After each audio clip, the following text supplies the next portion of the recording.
Thank you sir. जय हिंद राजेश। आज आप किस विषय पे सवाल पूछने जा रहे हैं, ये हमेशा से हम लोग के लिए बड़ा क्वेश्चन मार्क रहता है, लेकिन मेरा मानना है कि आप एक फिर से कोई ना कोई ऐसा कंटेम्प्रेरी सब्जेक्ट उठाएंगे जिसमें कि आप अपने दर्शकों को अपना व्यू पॉइंट और जो मेरा व्यू पॉइंट है एक साथ पेश करेंगे, जिससे कि अगर ये रेलेवेंट सब्जेक्ट है तो उनको उस सब्जेक्ट को समझने में मदद मिले। बिल्कुल सर, बड़ा इंटरेस्टिंग सब्जेक्ट है सर, और मेरे दिल के बहुत करीब है। दरअसल असम राइफल को लेकर कुछ सवाल हैं सर, उन्हीं का जवाब मैं चाहूंगा आपसे, क्योंकि मैंने असम राइफल के साथ 3 साल बिताए हैं। जब मैं अरुणाचल प्रदेश में था तो सेकंड असम राइफल वहां पर थी, तो कई बार उनके साथ एलआरपी करने का मुझे मौका मिला था। सवाल यह है सर कि क्या इन फ्यूचर कभी भी असम राइफल आर्मी का हिस्सा बन सकती है? क्या मिनिस्ट्री ऑफ होम अफेयर्स से वो मिनिस्ट्री ऑफ डिफेंस में आ सकती है? मैं आज इस मुद्दे को लेकर आपके साथ बैठा हूं सर, कि क्या कितनी पॉसिबिलिटी है इस बात की। मेरे कुछ दर्शकों ने पूछा है कि साहब से पूछिएगा कि क्या हम एमओडी में आ सकते हैं या हम उम्मीद छोड़ दें सर। देखिए राजेश जी, ये बहुत ही पेचीदा मुद्दा है और असम राइफल की जो है डुअल कमांड का इशू है। बहुत दिनों से डिबेट चल रही है इसके ऊपर, क्या ये मिनिस्ट्री ऑफ होम अफेयर में पूरी तरीके से चला जाए, क्या ये मिनिस्ट्री ऑफ डिफेंस में पूरी तरीके से आ जाए। देखिए, जब भी डुअल कमांड होती है, ये इस बात से आप भी एग्री करेंगे, ये किसी का वे भी नहीं होता है। अगर ये ministry of home affair administrative control रखता है और जहां तक ऑपरेशनल कंट्रोल है, डिप्लॉयमेंट सवाल, वो मिनिस्ट्री ऑफ डिफेंस रखता है, तो एक तरीके से दो इनके गॉडफादर हो गए। लिहाजा दोनों की स्टेज में ऐसा जवानों को महसूस होता है कि वो नेग्लेक्ट किए जा रहे हैं। बाकी पैरामिलिट्री फोर्सेस हैं, सेंट्रल आर्म पुलिस फोर्सेस हैं, वो पूरी तरीके से मिनिस्ट्री ऑफ होम में, तो उनमें इस तरीके का कंफ्यूजन नहीं है। लेकिन असम राइफल एक ऐसा कैपेफ का है एलिमेंट कि वो दोनों का हिस्सा है और इस तरीके से कंफ्यूजन बना रहता है। और जब भी कभी सोल्जर या सैनिक सिक्योरिटी फोर्सेस कंफ्यूजन में वो अपना बेस्ट नहीं दे पाएगा, उसके दिमाग में तमाम तरीके के क्वेश्चन आएंगे। कभी वो मिनिस्ट्री ऑफ होम अफेयर के प्लस को देखेगा, कभी वो मिनिस्ट्री ऑफ डिफेंस के प्लस देखेगा, और हमेशा एक दुविधा की स्थिति बनी रहेगी और वो अपना कंपैरिजन करता रहेगा। देखिए, मैं इस स्थिति को मैं अच्छी तरीके से समझ सकता हूँ।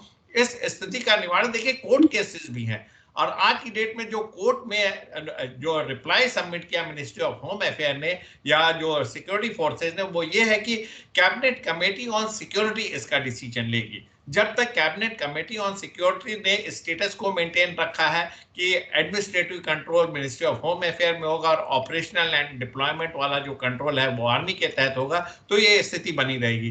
लेकिन मेरा मानना है कि जल्दी इस पे कोई डिसीजन हो जाएगा, और या तो होम अफेयर्स इसको पूरी तरीके से कंट्रोल करेगा या आर्मी कंट्रोल करेगी। मेरा मानना है कि असम राइफल एक बहुत बड़ा पैरामिलिट्री फोर्स है और उनके जो कंट्रीब्यूशन है, उनका जो योगदान रहा है सीमा सुरक्षा को लेके बहुत महत्वपूर्ण रहा है। 1800 देखिए 35 से लेके आज तक वो निरंतर देश की सेवा में लगे हुए हैं। वो म्यांमार का बॉर्डर पूरी तरीके से सिक्योर करते हैं, इंटरनल जो इंसर्जेंसी वहां चल रही है उसको कंट्रोल करते हैं, ड्रग ट्रैफिकिंग रोकते हैं, और तमाम तरीके का उनका जो डिप्लॉयमेंट है डिफिकल्ट पोस्टों पे है। तो मेरा मानना है कि अगर वो मिनिस्ट्री ऑफ डिफेंस का हिस्सा बनते हैं तो उसमें मिनिस्ट्री ऑफ डिफेंस को कोई ऑब्जेक्शन नहीं होना चाहिए, क्योंकि ऑपरेशनल रोल तो उन्हीं के साथ है। और तमाम तरीके की फैसिलिटी, तमाम तरीके की जो चीजें हैं, जैसे भारत के जो इंडियन आर्मी के सोल्जर को मिलता है, अगर वो असम राइफल के सोल्जर को भी मिलेगा तो उसमें कोई बड़ी बात नहीं है। और उनकी स्ट्रेंथ देखिए 63,000 है और तकरीबन 46 बटालियन है। तो ये एक बहुत बड़ा फोर्स नहीं है कि इसको इंडियन डिफेंस फोर्सेस या मिनिस्ट्री ऑफ डिफेंस हैंडल नहीं कर सकता है। देखिए, ऑपरेशन कंट्रोल तो हम कर ही रहे हैं, डिप्लॉयमेंट कर रहे हैं, मूवमेंट कर रहे हैं, ऑपरेशन कर रहे हैं। तमाम तरीके के जो sector headquarter, battalion commander sector, और जो आईजीएनआर है, डीजी असम राइफल, सारी की सारी स्टाफिंग इंडियन आर्मी की हुई है डेपुटेशन पे। तो अगर वो पूरी तरीके से मिनिस्ट्री ऑफ डिफेंस में आ जाता तो इसमें कोई बाधा नहीं है, बल्कि जो 63,000 की अगर स्ट्रेंथ आपकी बढ़ भी जाती है तो तमाम तरीके की आप न्यू रेसिंग कर रहे हैं। आपने स्ट्राइक कोर 17 कोर रेस किया हुआ है और 63,000 की संख्या बहुत बड़ी नहीं है। तो अगर ये पूरी तरीके से मिनिस्ट्री ऑफ डिफेंस में भी आ जाता तो कोई दिक्कत की बात नहीं। लेकिन इसके स्टेक होल्डर राजेश जी कहीं है, मिनिस्ट्री ऑफ होम अफेयर्स नहीं चाहेगा कि ये पोर्टेंट फोर्स उनके पास से चला जाए, वो नहीं चाहते, क्योंकि अल्टीमेटली वो इसका एडमिनिस्ट्रेटिव कंट्रोल करते हैं, पे एंड अलाउंसेस देते हैं। और देखिए अब आज की डेट में एक मेरा मानना है एक तरीके का सर्वे करें कि लोग चाह क्या रहे हैं, चाहे वो डीजी असम राइफल को ये दे या आपके आईजी असम राइफल है वो इस काम को उठाएं और एक बृहद सर्वे करें कि लोग क्या चाह रहे हैं। देखिए एडवांटेजेस और डिसएडवांटेजेस जो आर्मी के हैं आपको समझना पड़ेगा। एक तरफ अग्निवीर का भी कॉन्सेप्ट है, दूसरी तरफ 35 साल में रिटायरमेंट भी है, और तमाम तरीके के बेनिफिट की अगर आप बात करते हैं तो आपका बेनिफिट यह है कि आप 60 साल तक सर्व करते हैं, मिनिस्ट्री ऑफ होम अफेयर में है, और साथ में आपके लिए एनबीएफयू भी है, नॉन फंक्शनल अपग्रेड भी आपके लिए लागू होता है, और तमाम तरीके की फैसिलिटी जो मेरा मानना है जो ईसीएचएस की फैसिलिटी है आज की डेट में असम राइफल में ज्यादा बेहतर है। उनके पास ऑप्शन है आप ईसीएचएस अवेल करिए या सीजीएचएस अवेल करिए या आप हेल्थ के लिए एक अमाउंट पर मंथ ले सकते हैं। तो ये तीनों ऑप्शन में कोई एक ऑप्शन आप एक्सरसाइज कर सकते हैं, 60 साल तक आप सर्व कर सकते हैं। अग्निवीर का कॉन्सेप्ट आपके यहाँ है नहीं। फौज में आएंगे तो आज की डेट में देखिए अग्निवीर 4 साल के लिए आ रहा, 75% लोग घर जाएंगे, उनको सेकेंड एम्प्लॉयमेंट की जरूरत है, फिर उनको धक्के खाने पड़ेंगे कि कैपेफ में जाए कि इंडस्ट्रियल फोर्सेज में जाए कि सिविल में नौकरी करें। तो इन सारी चीजों को आप समझें, और मेरा मानना है कि एक बृहद एक प्रोफेशनल तरीके से एक इनपुट गैदर करें असम राइफल से, और दोनों ही ऑप्शन को बड़े ठंडे दिमाग से समझें और देन एक डिसीजन पे राइज हो। देखिए हिंदुस्तान एक है, मिनिस्ट्री ऑफ होम अफेयर में रहेंगे तब भी आप हिंदुस्तान की वही काम करेंगे, वही डिप्लॉयमेंट रहेगा। आप ना तो बीएसएफ से अलग हो पाएंगे, ना आईटीबीपी, ना सीआरपीएफ, तमाम तरीके की संस्थाएं और सिक्योरिटी फोर्सेस हैं वो इस काम को कर रहे हैं, आप भी उसमें जुड़ जाएंगे। अगर आप हिंदुस्तान आर्मी के साथ आते हैं तो आप हिंदुस्तान की आर्मी जिस तरीके से डिप्लॉयमेंट और ऑपरेशनल रोल कर रहे हैं वो आप करते रहेंगे, और साथ में आप भारतीय सेना का हिस्सा बन जाएंगे। तो वो भी दोनों ही पक्ष में कोई बुरी बात नहीं, मैं तो ऐसा मानता हूं।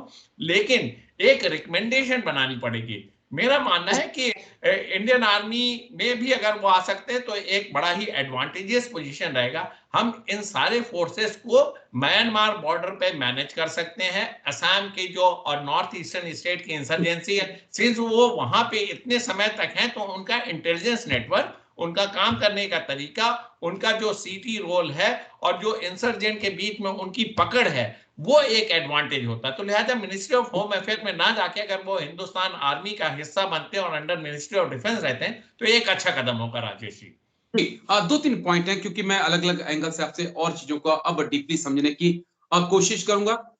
बस एक थोड़ा-सा तंज मैं कसना चाहूंगा। आपने बड़ी इंटरेस्टिंग बात कही कि वो इंडियन आर्मी में आ जाएं तो बड़ा अच्छा है, बिल्कुल इससे खुशी होगी। लेकिन अब कुछ हालात ऐसे बदले हैं कि इंडियन आर्मी वाले ही रिटायर होके असम राइफल में जाने वाले हैं सर। 10% असम राइफल ने कहा है कि भाई हम भी अग्निवीर को ले लेंगे। तो ये भी एक नया होगा कि भाई आर्मी वाले असम राइफल में आ रहे हैं, यहाँ असम राइफल वाले चाहते हैं कि हम आर्मी के अंदर जाएं। 2-3 पॉइंट सर मैं और समझना चाहूंगा। एक तो असम राइफल के जो जवान हैं उनका कहना है कि पे एंड अलाउंसेस हमारे कम पड़ जाते हैं, हमें एमएसपी नहीं मिलती है, डीए का हमारा थोड़ा अलग है, और हम देखते हैं कि आर्मी का रोल हम करते हैं। हम जम्मू कश्मीर में भी 2 बटालियन हमारी तैनात हैं, आतंकियों से बिल्कुल लोहा ले रहे हैं वो, और कई आतंकियों को वो ढेर कर चुके हैं।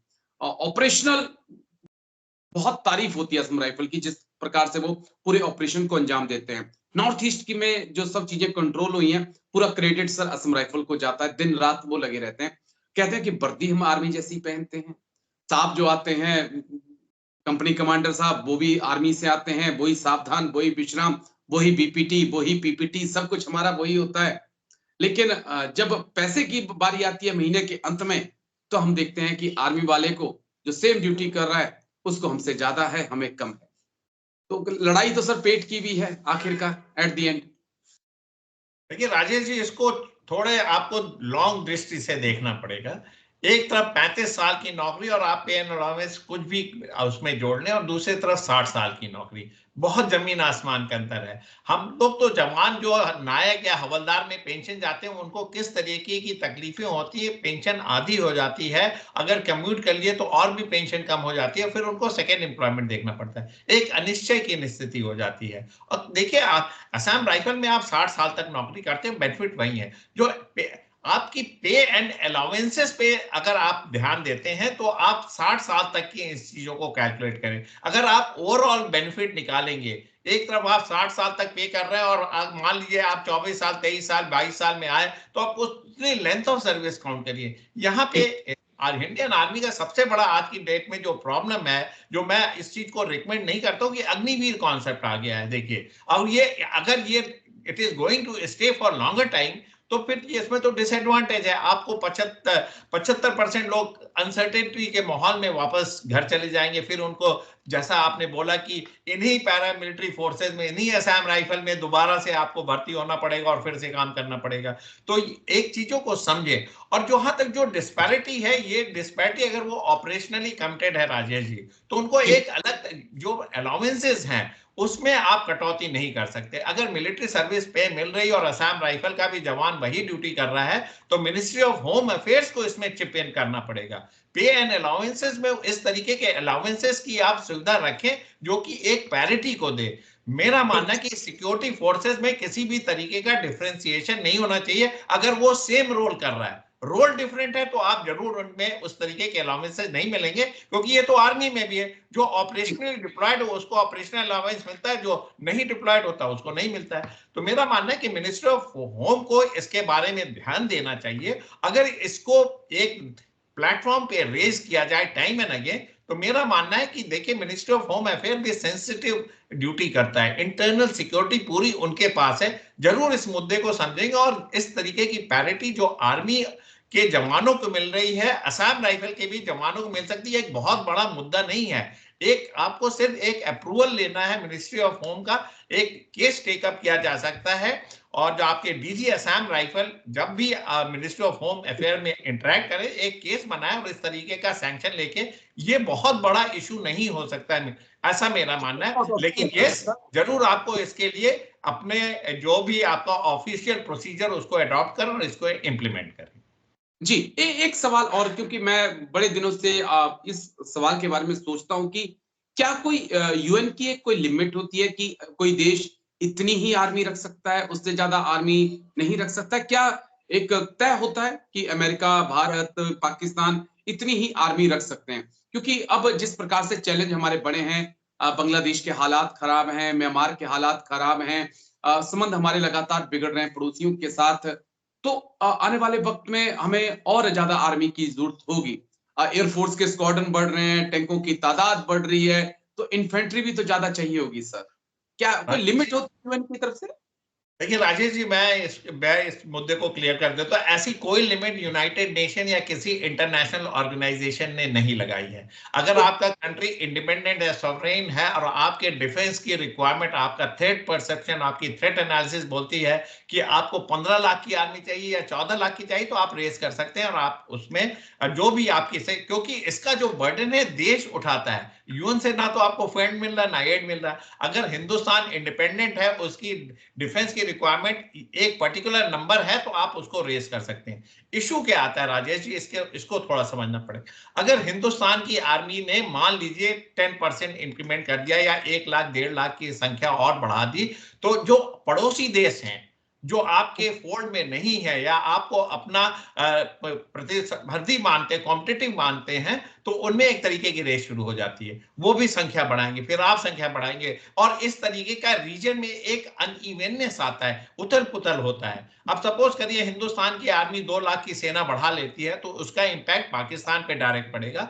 कहीं ना कहीं चाइना भी अपनी संख्या को बढ़ाएगा, नए नए हथियार लाएंगे, नए नए इक्विपमेंट लाएंगे, तो एक तरीके का रैट रेस शुरू होता है और साथ में एनिमिटी बढ़ती है। लिहाजा एक एमिकेबल तरीका यह है कि हम उसी नंबर पे स्टिक ऑन करें, और साथ में जो हमारे ये रीजन है वहां पे पीस एंड स्टेबिलिटी, एक रैट रेस जो आम की रेस होती है राजेश जी, वो शुरू हो जाती है। और जब वो शुरू होती है, तो उससे रिलेटेड जो इश्यूज है, इंसर्जेंसी शुरू होगी, हथियारे एक देश से दूसरे देश जाएंगे, तमाम तरीके की टेररिस्ट एक्टिविटी, आपको पता पाकिस्तान किस तरीके की से टेररिस्टों को मदद करते, तो ये तमाम चीजें शुरू होती हैं। नॉट विथस्टैंडिंग दैट, अगर असम राइफल की देखिए, जैसे आपने संख्या बताया 63,000, अगर वो हिंदुस्तान आर्मी में एमलगमेट हो जाती है तो एक बड़ी कोहेसिव फोर्स हो जाएगी और अच्छा ही स्टेप होगा। और इस तरीके की जो शंकाएं सिक्योरिटी फोर्सेस के दिमाग में है, it will rest for ever, खत्म हो जाएगा। तो ऐसा संख्या का लिमिट नहीं। और मेरा मानना है कि अगर इस तरीके का टाइम एंड अगेन कंफ्यूजन चल रहा है, डिबेट चल रही है,